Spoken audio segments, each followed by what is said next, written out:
people are coming back. People are coming back after hundreds of years of being denied their Jewish heritage. On a history that was hidden, and I say hidden, not lost, but actually I think it was hidden. It's a piece that's missing. People have not understood it. People have not known about it. And it's been this big secret. What happened in Sfarad is a very important segment of Jewish and world history that was overlooked. And they'd say to me, you know, I have really strange things. We're definitely not Jewish, but we somehow always seem to light candles on Friday night. I started my Jewish life as a convert, and very happily so. My soul had aligned with my, let's say, my person. Whoa, my God, it's incredible. My country, the country I love, is Jewish too. Where did we come from? And how did these people come to Mexico, come to the southern part of the United States? They say that 25 to 50% of the early colonists to Latin America were recently converted from Judaism, meaning in the last generation before they came. I mean, this is an extraordinary idea.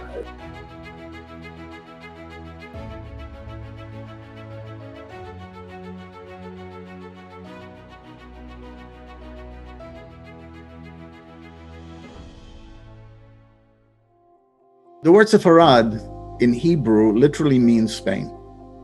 But in historical context, the Sepharad refers to the Jews of the Iberian Peninsula, nowadays Spain and Portugal.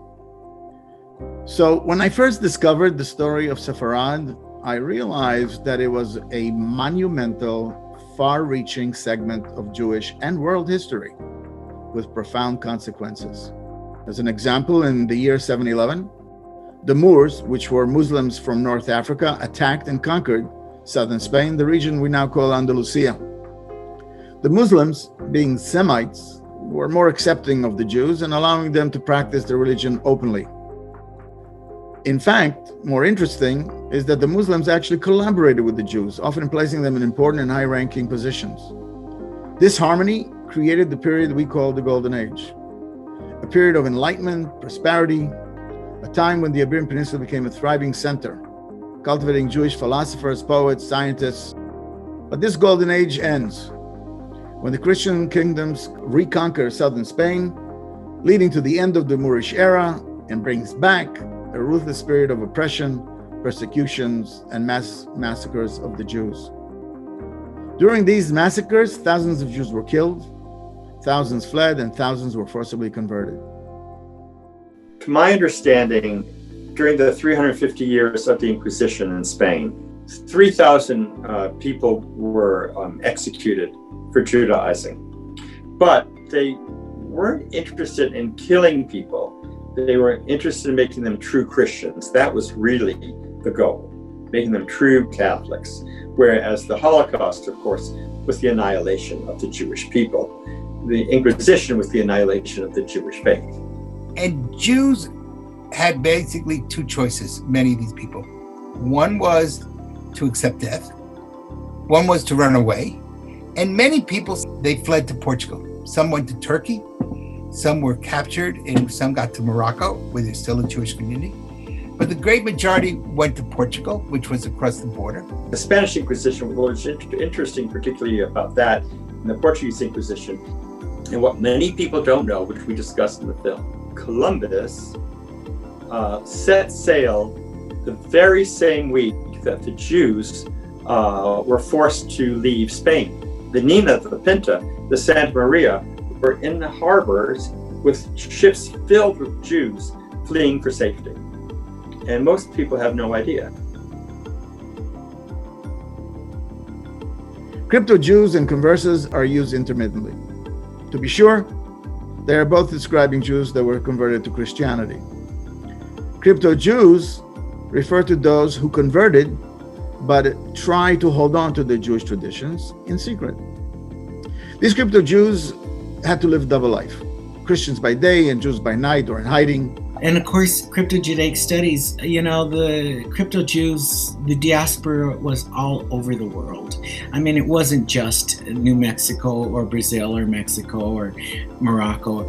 And these people fanned out not just to Latin America, but they went all over the Mediterranean, all over Europe. So the implications literally touched every single nation. And these were educated people, and they transformed and they contributed to every culture they went to. Since the start of Brazil, since the people from Europe, from Portugal came to Brazil, the Jews were here. That Brazil was created by Jews too. And one small group was really crazy, gets to a place called Manhattan, which is obviously Manhattan. And when it came time for the American Revolution, Jews were already well integrated into the United States, so much so that if you remember, George Washington read the freedom of religion, the First Amendment, was read at the Touro Synagogue in Newport, Rhode Island. So ironically, if it hadn't been for Peter Stuyvesant or the expulsion from Portugal and Brazil, we probably would not have the First Amendment and freedom of religion in the United States today. We know that there's about 18% of the American population is Hispanic. That means we're talking around 60 million people. Of those 60 million people, how many have Jewish heritage in their background?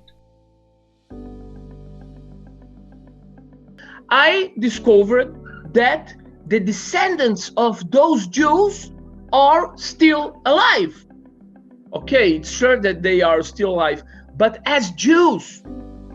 The piece that I represent is a very much living piece that is still crypto. It's still very crypto because many of my family do not want us to talk about it. And when I was growing up, we knew we did things, but we didn't talk about it. Why? And maybe didn't even understand why. My grandmother and grandfather were first cousins.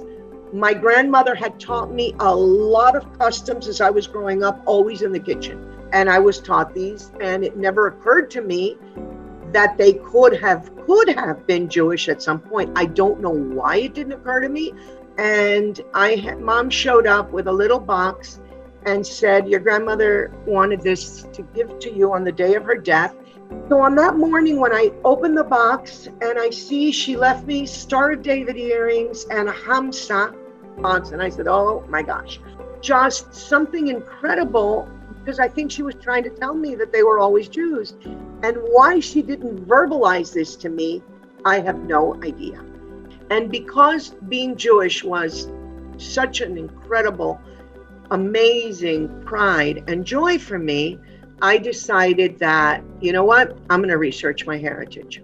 When my mother was diagnosed with breast cancer, there was a study of her chromosome structure, and she had the BRCA gene, which is BRCA1 gene, which is typical of the people of the San Luis Valley, southern Colorado, and northern New Mexico, of the crypto Jews that settled out there. And so that was my first big aha. Then I did DNA tests, Michael. And in those DNA tests, we found that we had European Jewish, mostly Spanish. And Rabbi Harry Rosenfeld certified that Mr. Lorenzo Allen Trujillo, a national of the United States of America and holder of legally valid American passport, has a Sephardic Jewish heritage and descendants from those families who were unjustly expelled from Spain or forced to convert to Christianity since 1492.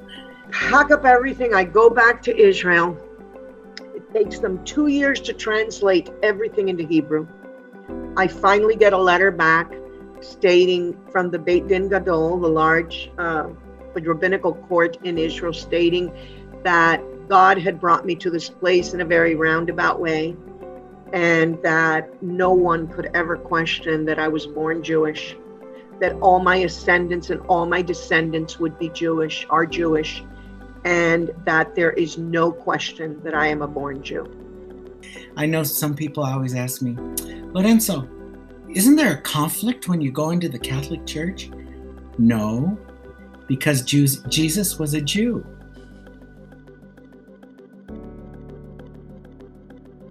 The saga of Sepharad continues to this day, unfolding at present moment right here in our backyard, the United States of America and around the world. Most continue to live as committed Catholics, but many continue to practice those hidden Sephardic traditions they inherited. DNA studies suggest that 1 in 4 Latinos is a descendant of Jewish ancestry. Thousands are uncovering the Jewish roots, and some are seeking return. The implications for the future of the Jewish people and Israel are immeasurable. But the glaring difference is that there are only 16 million Jews in the world today, and there are at least 200 million plus conversos. You got to pay attention to the numbers.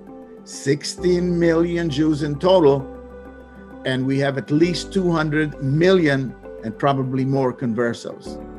We lost 6 million people in the Holocaust. I cannot bring those people back, no matter what I want. But you know what? There are tremendous new opportunities for the Jewish world to find people who might be interested in rejoining the Jewish world and replenishing numbers in a way that a gift from God. We can either seize the opportunity or deal with the danger. That's something we as a Jewish community have got to think through. And I think the story of Sepharad, as you're representing it, is a story of hope, because with the Holocaust, as you said in your last interview, the fate of these people was final. With Sepharad, these people are still here, and there's hope there. Think of this concept. 1 out of every 4 Latinos is a descendant of Sepharad. That's an amazing story. Oh, you're not stranger. You are just like me. You are exactly like me. So suddenly we made people that hated the Jews to think maybe I came from these people too, and to use this to fight against the anti-Semitism. The story of Sepharad is a story of hope. It's a story of revival. People are coming back. People are coming back after hundreds of years of being denied their Jewish heritage. People are finding out that this was stolen from them, and they actually speak about it on those terms. And as I said, many embrace their heritage, whether they come back or not. Where Brazil, because the Jewish story is happening very, very, very strong here. The country who has the biggest population of descendants of Jews, a country who love the Jews. It's amazing. Here's something that's not only relevant historically, it's unfolding today. Where do you have a segment of history that's living out its consequences in present day? And that's what's happening here.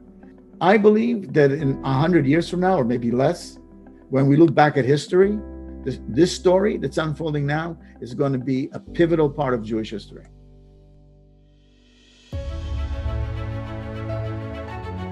Thank you for watching our video. If you wish to learn more about this fascinating unfolding story, or if you wish to get involved and support our mission in reviving this important segment of Jewish history, please visit our dedicated page, the Jewish Heritage Alliance, getinvolved.com. Thank you.